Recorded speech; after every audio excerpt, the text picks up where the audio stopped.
You're with Clement Manyathela on 702. Let's Walk the Talk. Streaming on the Prime Media Plus app. DSTV channel 856. 92.7 and 106 FM.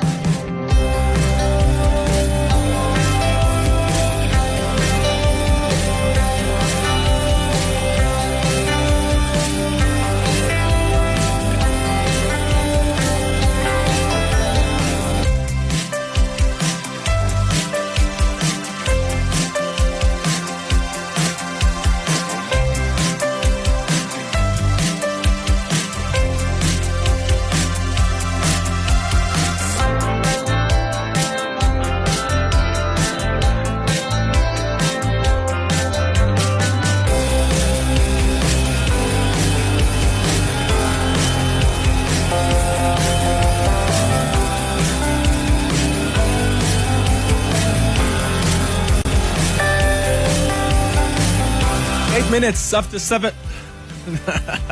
9 o'clock, not 7 o'clock. That was, 2 hours ago.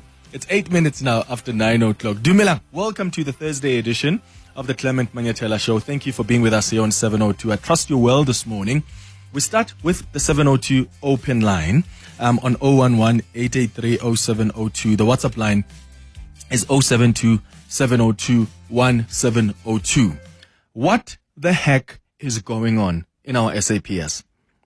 Just when you thought this is a broken system with corruption and the road going too deep, more wheels are getting off. The house of cards are tumbling down. Our National Police Commissioner, Nhlanhla Mkhwanazi, is a... Now they're going to say, oh, you want him to be the National Police Commissioner? Our National Police Commissioner, Fannie Masemola, is expected to appear in court next month. He's expected to be charged in relation to the 360 million rand SAPS tender that was dished out to alleged criminal Clement Manyathela. What's interesting for me is that IDEC is only acting on him now, even when rumors of his arrest have been around for some time now. So I wonder if IDEC was merely still investigating, or if they were worried about acting right after that July press briefing, because they probably would have been, they would have been seen as being part of the problem, especially because General Nhlanhla Mkhwanazi made allegations against IDEC and its investigators, or maybe because IDEC was looking at a completely different matter that had nothing to do with this 360 million rand tender. Now, what is the National Police Commissioner likely to be charged for? News 24, which has been brilliant at reporting on the rot in the SAPS, particularly this tender that was dished out to Clement Manyathela, they are reporting that their sources have confirmed that the commissioner, the national commissioner that is, will be charged because he failed in his duties as an accounting officer. He ignored 2 warnings that this tender that was given to Clement Manyathela was marred by fraud and corruption. And as a result, Clement Manyathela's company was paid 50 million rand because of these delays in acting. He was warned before and after the awarding of the tender. So his inaction led to Manyathela's company being paid 50 million rand before the deal was even cancelled. So why did it take the National Police Commissioner 54 days for him to send a letter to Clement Manyathela threatening termination of contract? There was already an internal audit report sent to him in January. That report said, sir, it's within your authority to act immediately. And he decided to act 54 days later. Why? It's important to ask why, because that delay is the problem. That delay has led to 50 million rand being spent by the SAPS and flowing into Manyathela's companies. Remember, the National Police Commissioner was actually asked at the Madlanga Commission about this delay and when he actually acted. Because before he even awarded this tender, he was warned by IDEC that it looks like there's a problem around this tender. And the National Commissioner said, oh, I checked compliance to prescripts and I found actually there seems to be compliance here. Here's a reminder of what he told the Madlanga Commission when he was asked about when he acted against this tender. The sifting, and from there they will do in terms of supply chain processes, whatever evaluation, whether they do through point system, whatever, and then they will recommend to the bid adjudication committee.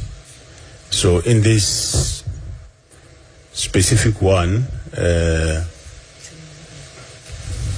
same process was followed, and the BAC then allocated this to Medicare 24 Tshwane district. But I must say that somewhere in that process, I did get an indication of a call from one of the members of IDEC to say he's concerned about a company called Medicare 24 that is bidding for this contract, and it might have no tax clearance certificate, and it was involved in Tembisa.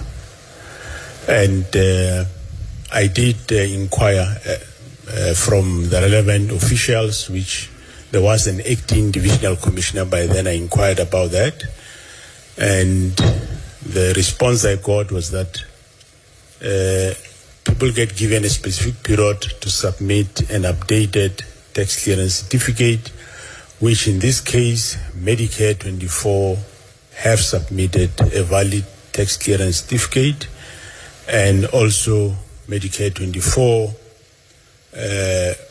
is not blacklisted by the National Treasury on the central database. As a result, they are free to bid like anybody else.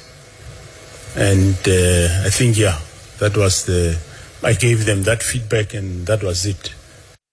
See, that was the National Police Commissioner. So the question that will be asked is, did he violate the Public Finance Management Act? Because he's bound by law to take effective and appropriate steps to prevent unauthorized, irregular, and fruitless and wasteful expenditure and losses from criminal conduct. I mean, this case, I think, is going to be so important. I think it's going to set an important precedence. You know, as a public official in authority, you have a responsibility to act timeously and with urgency when there are irregularities flagged to protect the institution. You can't be dilly-dallying when evidence is so clear. So the question now is, how do you justify him staying on the job while he deals with this matter in the courts? And an acting appointment is going to be necessary here, no? At least pending the outcome of his legal proceedings. And I suspect that he will step down. I'm sure that's what's being negotiated now. So do you agree that he must step down or be placed on precautionary suspension? Or do you think that that is going to add more instability on the police? And who do you think could act as National Police Commissioner while Masemola deals with these issues in court? I know some of you have mentioned General Mkhonazi, but his contract ends at the end of this month, and I'm not sure if he has already signed a new one already. But also, don't you need someone who is separate and removed from this scandal? Because General Mkhonazi made allegations against Ket Matlala regarding this contract. Does that make him conflicted, or do you think it doesn't matter? He is the one to be trusted right now. Give me a call on 011-883-0702. WhatsApp's 072-702-1702. Clement Manyathela, streaming on the Prime Media Plus app. DSTV channel 856 92.7 and 106 FM. Good morning, Clement and all 702 lenders. This is Emma from Pretoria. Ke kopa go botsa, is that a criminal charge? Or is that an issue that should be dealt with administratively? That's my first question. My second question is that it doesn't seem like he is charged yet. It seems like they're thinking of charging him. Are we really discussing the right thing at the right time? Kelebo. Good morning, it's Kevin from Rodiport. In all fairness, let's be honest. If I was the president this morning, I was gonna suspend Masemola this instant. It's crazy what's going on. It's crazy. He must be suspended immediately. Besides, this subpoena, why do you subpoena somebody if you've got evidence? He should be arrested. He should have appeared yesterday with the others. Thank you kindly. Yeah, it's going to be a tricky one. I'm telling you. Let's see how the president and the police minister are going to deal with it. Tsapo, you calling us from Bramfontein. What are your thoughts? Good morning. Good morning, Clement. Clement, I think we're missing the point here. If it was for me, I was not going to suspend Fannie Masemola. He looks like a very good guy. And if you're suspending him, meaning the severe team is winning. And if you check the Madanga inquiry, these guys were always acting against the bad guys. To me, he's on the side of the good guys. Mm-hmm. And if at the end of the day they do suspend him, they must not make someone to act on the SAPS. They must just call a professor from VETS or from UCT to act until this matter of Cat Matala is get to finalize. They'll see who to appoint. Okay. But for me, Fannie is a very good man. Yeah, but Tsapo, here are the facts. He didn't act timeously to cancel Cat Matlala's contract. And of course, there's no evidence, there's not even a suggestion that he's going to be charged for corruption because he somehow benefited. We'll find out soon. But from what we are hearing is that he's going to be likely to be charged for violating the Public Finance Management Act, which says you have to act with urgency. He was warned, even while this tender, before it was given, he was warned by IDEC that, hey, this guy you guys are about to give a tender to is quite a problem. But Clement, he was warned. But according to me, in that 44 days, he was doing a research. As a head, you can't just take, let's say they advise you just act without making a research. He was doing his research, and 54 days is justifiable. It's not 6 months, it's not 8 months. 54 days? While 50 million rand is being sent to Cat Matlala's company. But if you had very nicely, that contract of Matlala was helping the new recruits. I mean, if the new recruits are in the camp, we can't just terminate his contract because some police officers will suffer.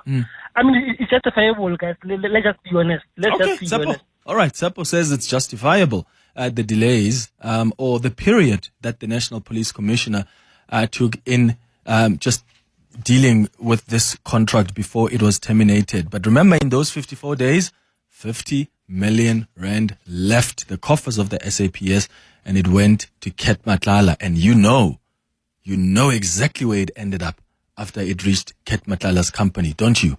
Kustas, you calling from Midrand. Good morning. Hey, good morning. Good morning, Clement. Yes, sure. Clement, we do know that Paul O'Sullivan always wanted Masemola to be removed there so that they can install their men.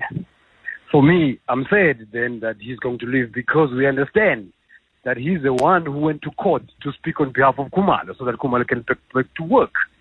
So who's going to speak for Masemola this time around? I don't think there's anyone. If the court decides whatever sanction there is there, we don't know. However, for me, the IDEC team is the same team of McBride. It's the same team that Paul O'Sullivan used to chase Pasane with. Now, with that in mind, then when I Clement, we cannot assume that IDEC is acting independently because now they have chosen sides in this fight, so to speak. Now, we don't know the charges there, that I must state categorically. But for me, IDEC needs to be reconstituted as an independent team. Currently, they are too much in the debt, even themselves, for us to consider that the work that they are doing is truly independent. Okay, Kustas, let me ask this, right? And I'm trying to move away from IDEC, but to still bring it back on the issue of the National Police Commissioner. I mean, I really think that Fannie Masemola is a cool person. He's very level-headed. He is very calm. He's got a calm demeanor. He seems to be someone who understands the job. He's a career politician. I'm not suggesting that means that he may not be involved in corruption or not do any irregular things. Yes. But what I'm saying is I'm picking up that there's often a lot of sympathy that comes towards even the decision he makes. Because I remember when we debated on this show why he took an illegal instruction, for instance, from a police minister. A lot of people were like, yeah, but it's very tough to get instructions from your boss and you don't do anything about it. You may be fired. But if Correct. it's somebody else, I wonder if you would take the same position, or you would still be tough and say, when you are in a position of authority like that, the stakes are too high and we expect you to be a brave employee. So when your boss comes and gives you an illegal instruction, in your position of authority, you have to stand your ground and not be easily worried about, oh, what if I lose my job? That's not a police commissioner we need in that position. Yeah, Clement, so, there's something that Masemola has, maybe another person has. He was honest. He said some of these issues were career training. Now, Masemola is a career cop, Clement, who wanted this job. I'm not defending the guy, but I remember very well. We know, when Clement, that Masemola was not the first choice guy on those interviews, because there was no way he could have beaten Mkwanazi on that interview. So Masemola was put there because he was a guy who was compliant. Okay, Kustas in Midrand, thank you so much. Let me bring in now Professor Firoz Kachalia, who's the acting minister of police. Professor Kachalia, thank you so much for making time for us. Good morning. Pleasure. Good morning, Clement. Have you met with President Cyril Ramaphosa yet to discuss this issue with the National Police Commissioner? Yes, just after the cabinet meeting yesterday, Minister Kubai and myself had a brief meeting with the president. We discussed quite briefly some of the options, and he then instructed me to. I'm going to present to him in writing some reflections on how we should respond to the events yesterday. But of course, this will be the president's decision under the constitution and legislation. And yes, I have had a conversation with General Masemola, and I will be addressing the Board of Commissioners, that's the senior police officers, this afternoon. And I'm happy, if you've got the time and the inclination, to discuss with you other steps I've taken. Yes, please. I'm planning to take. Well, yes. So apart from what I've already mentioned, I've asked General Nkua, who's responsible for HR management, to respond to the possible gaps and capacity gaps that might be created, because there's a substantial number of senior police officers who've been charged. So we need to take some steps to plug those gaps. Secondly, I've had a discussion with General Timpane. These are both, senior police officers. They are very competent and, in my view, very reliable. General Timpane has been asked. I want to set up an intervention team to look at procurement in general and how to strengthen the control environment, because clearly the problem is not just with a single contract, which is bad enough. And so we need to, in a sense, look at the current situation and say, how do we ensure that procurement is managed correctly going forward. In that regard, I've had a discussion with Minister Enoch Godongwana in charge of the Treasury, because they usually provide some support for a process like this. I will be having a conversation with the Auditor General. So I want to make sure that we have a strong intervention team, which will include outside experts. And I'm going to set up an interim governance panel to advise me on the implementation of the recommendations of the Madlanga Commission, and more broadly on the professionalization of the police service. I've had some discussions with Professor Fikeni of the PI, Public Service Commission, along these lines, because clearly what we now need to do is look ahead and ask the question, what kind of police service do we want to build in the next decade? And what are the steps that are necessary to change the picture from what it is now to what we want to build and achieve. Yeah, and thank you so much for that extensive explanation of the steps you're going to be taking. In the interim now though, Prof, and I understand you're going to be writing to the president with the different options. He takes the ultimate decision. But from your preliminary reflections and the conversations you've had, do you think it would be appropriate for the National Police Commissioner to still be in the job while he ventilates this matter in court? Look, this is obviously the key question. It's a critical question. If you don't mind, I would like to have that conversation with the National Commissioner and the President before I express a view publicly on that matter. Okay. And the options, though, that you have discussed with the President, are you able to confirm if one of them has been a possible precautionary suspension? No, yesterday we didn't go into any level of detail, and that's why I am and already have a draft document that I will send to the presidency today, setting out some options. But as I say, it's for the president to decide. And let me make it very clear that the president is taking, in my view, a very correct position, which is to say that IDAC is an independent body. It has made decisions to charge a number of individuals, including the National Commissioner. And I must point out, because I think it's an important fact, that the National Commissioner has been charged with breaches of the Public Finance Management Act, not fraud or corruption. The public may feel that that's putting too fine a point on it, but I feel that I should make that point. And we're going to have to make a careful decision about what our options are now that the National Commissioner has been charged. What's your message to South Africans, Professor Kachalia? Because, oh my goodness, they just don't know if they can even trust the SAPS.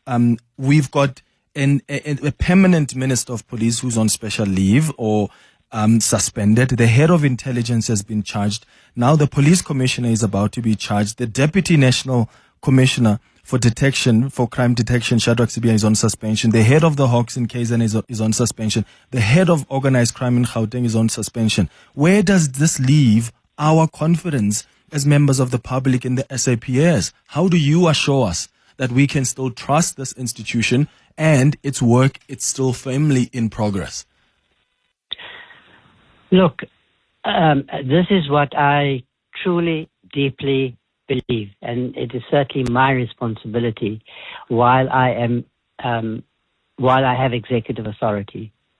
The issue for me, once we've made an assessment of where we are, and it's certainly not a pretty picture, is what steps are necessary to define the future, to reshape how policing occurs in this country, to build a police service that is worthy of the respect and trust of our people. I believe we can do that if we start to have a conversation which is future orientated, which is constructive, aimed at addressing the fundamental problems we can all see. You know, I watch, like many of your listeners, I've been watching the Madlanga Commission and the Ad Hoc Committee with a mixture of despair and anger and outrage. But my responsibility is not simply to have feelings and emotions about what is wrong in SAPS, but to see what can be done to rebuild the trust that policing depends on in the country. I believe we can do that. And I will also make this point. The picture that is emerging is not the whole story. There are very highly trained, highly competent police officers in the leadership of the organization, and there are hard-working police officers across what is a national organization made up of 180,000 police officers with police stations across the country who are every day involved in fighting crime. And I worry, actually, that many of them will be looking at what's happening. It will be very demoralizing. So I have a message for them as well, let us work together to rebuild the South African police service, because we need a South African police service that is competent, that is professional, that is accountable. And I believe that, we have made a lot of mistakes over the last 30 years. We have to understand what those mistakes have been and correct them. And the mistakes have not only been made by senior management in the police, it's also been made by politicians who have abused power, who have overstepped their mandates, who have not focused on what they were supposed to be doing. Yeah. So there's a lot of blame all around. But once we're beyond that, the question always remains, what must we do to change this picture? Yeah. Prof, thank you so much for making time for us. I really appreciate it. Professor Firoz Kachalia, Acting Police Minister, confirming on 702 this morning that the National Police Commissioner is being charged for violating the Public Finance Management Act. So not necessarily the corruption that's been reported elsewhere in as far as this 360 million rand tender is concerned. Let's get the latest in Eyewitness News headlines. Your voice, Your station. your open line Walk the talk with Clement Manyathela. on 702.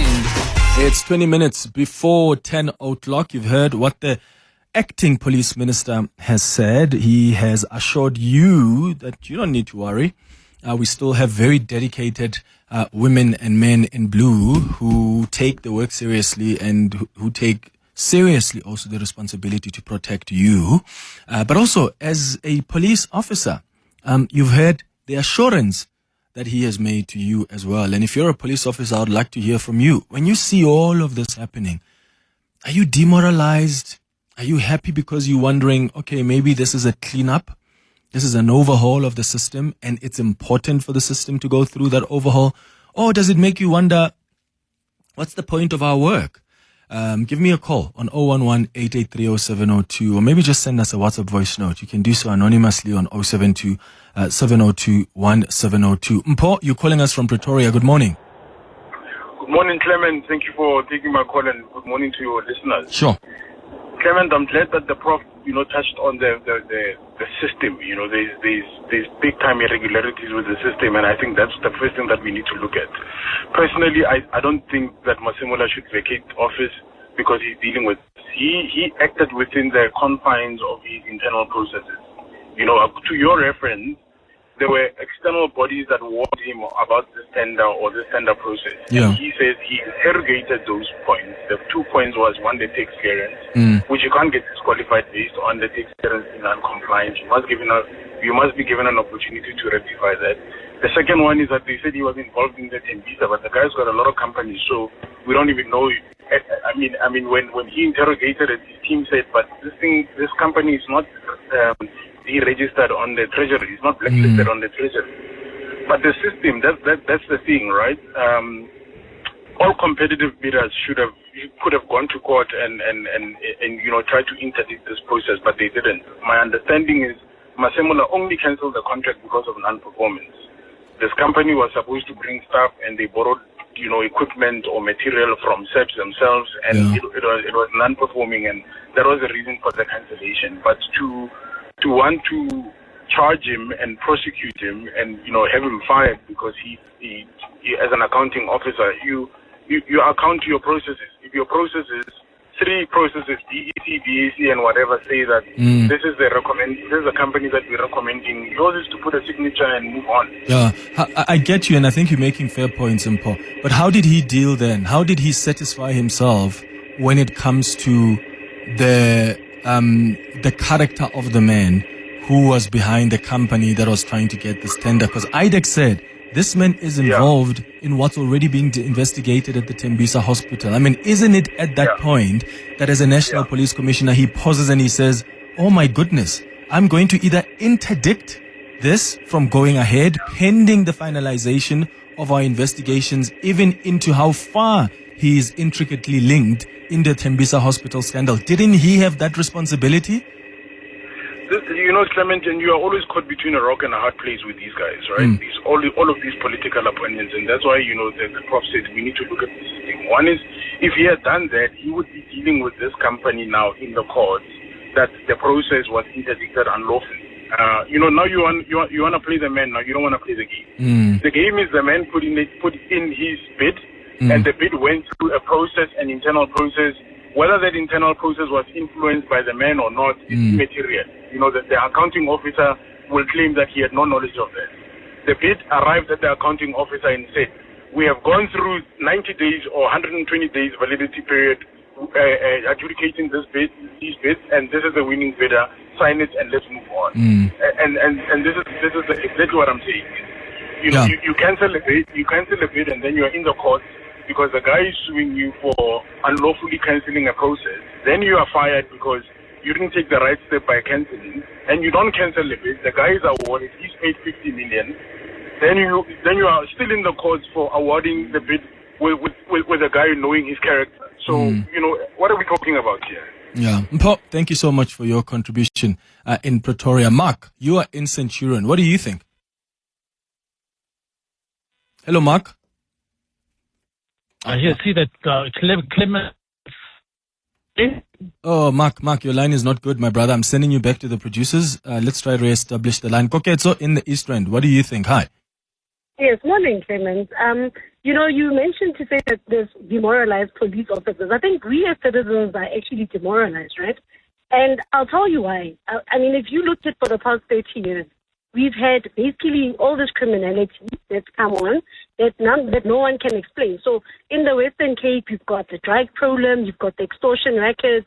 In the other provinces, the other 8 provinces, you've got all these other, level of organized criminality, human trafficking, all this crime that just doesn't make any sense, right? So my thing is that I think we are looking at the root cause as, incorrectly, where we want to say, no, the cops and whatever. We need to look at, say, the political people in this whole mess are actually the problem, right? So in the Western Cape, you obviously have the TA that's been governing for a substantial time there. In the other 8 provinces is the ANC. So these mainstream parties, and I think one day we'll know, Clement. For now, we don't know, but one day we'll know, we'll be wiser, and we'll know how is it that these mainstream parties are linked to underworld figures. So, for instance, you had that trial of that guy, Nafis Morat, there in the Western Cape. It's still ongoing. Senior cops being killed and everything like that. So one day we will know how these mainstream parties, the DA and the ANC, are linked to people. Because my thing is that we can, change the police leadership. But if the politicians who are still linked to these underworld figures are problematic and are highly corrupt, whoever comes in will also be corrupted, or they'll be threatened, or their family will be threatened. So we almost need to look at scorching the earth from the political side and get in a new political people that haven't actually governed to come in and scorch everything. And then we must start afresh, reconstitute, disband all of the structures and reconstitute them. Because clearly you've got entrenched people, embedded people with different interests that are serving criminal cartels, the underworld, syndicates and everything. So Got you. At a point where nothing can be trusted. And in a system like that, where nothing can be trusted, you actually need to look at starting it from scratch. Yeah. Koketso in the Eastern. Thank you. Hi, morning, Clement. Morning and happy Thursday. Clement, first of all, I think we need to put the issue of Masemola into context. One, he's not charged. 2, he's summoned. And from what we hear, he's not summoned for corruption charges. So as it is, we are, and this we see from Puleli Street Jones and I think Abraham, because they keep giving us updates. So we are still none the wiser as to what are the charges that he has to face. So there's no rush in suspending him until we know the nature of those charges. Thanks, Simon Centurion. Clement, good morning. Ben here in Brakpan. I think we must be sober. I don't think we need to suspend the National Commissioner as yet. That's number one. Number two, please, if you can, get a legal expert to break down exactly what the National Commissioner is being charged for, and then we can make a decision. Thank you. Your voice, Your station. your open line Walk the talk with Clement Manyathela. on 702. It's 8 minutes before 10 o'clock. Back to your calls. Ashley in Rosebank. Hi. Madima Jatobara Legai. Ragona Lekai. Man. I'm disappointed. I can't for me, Madima Jaito Mamo. President Ramaphosa, heart of a president, Unkile intelligence, Isago officer high. And all these things that have been happening, do you want to tell me this guy didn't know anything? Like even a simple clue of we are being infiltrated because intelligence is in our office. What are they doing? What kind of information are they feeding him? Yeah, Ashley, who knows, eh? Thank you for the call in Rosebank. Azram in Mamelodi. Hi. Yes, Clement. Sure. Sure.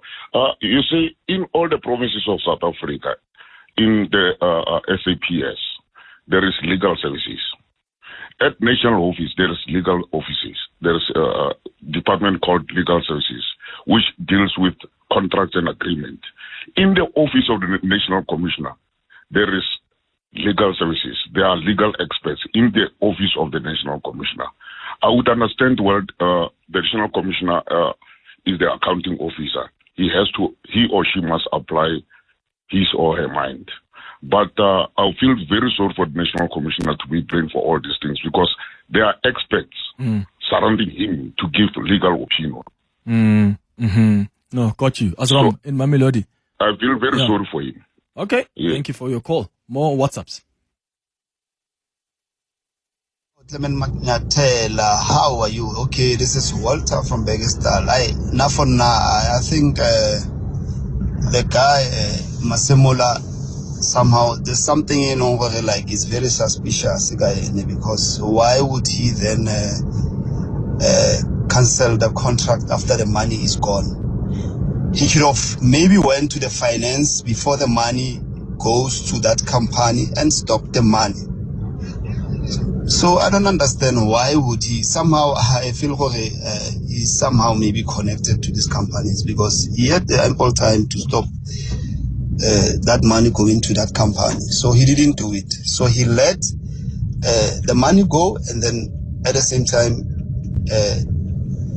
cancel the contract. So why didn't he cancel the flow of money to that contract before he can cancel the contract? Somehow I feel no, he's somehow maybe connected because I think that's how he should have done that. So maybe that's why they feel that this guy is somehow suspicious. Okay, thank you, Clement Manyathela.